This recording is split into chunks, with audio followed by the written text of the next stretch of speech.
વીર નર્મદ દક્ષિણ ગુજરાત યુનિવર્સિટીમાં વહીવટી વિભાગની અંદર 400 કરતા પણ વધુ કર્મચારીઓ કોન્ટ્રાક્ટ ઉપર કામ કરી રહ્યા છે, જેને લઈને કર્મચારીઓ દ્વારા ધરણા કરીને વિરોધ કરવામાં આવી રહ્યો છે. વીર નર્મદ દક્ષિણ ગુજરાત યુનિવર્સિટીમાં કોન્ટ્રાક્ટ ઉપર કર્મચારીઓ કામ કરી રહ્યા છે.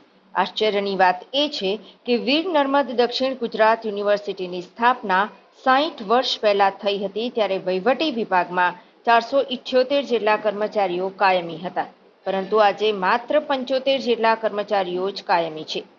એક રીતે કહીએ તો યુનિવર્સિટી આખી કોન્ટ્રાક્ટ ઉપર જ ચાલી રહી છે.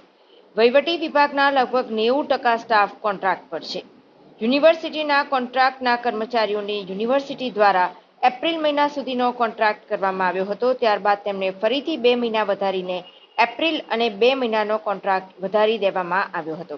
ત્યારબાદ ફરીથી જૂન મહિનાનો કોન્ટ્રાક્ટ 1 મહિના માટે વધારાયો હતો.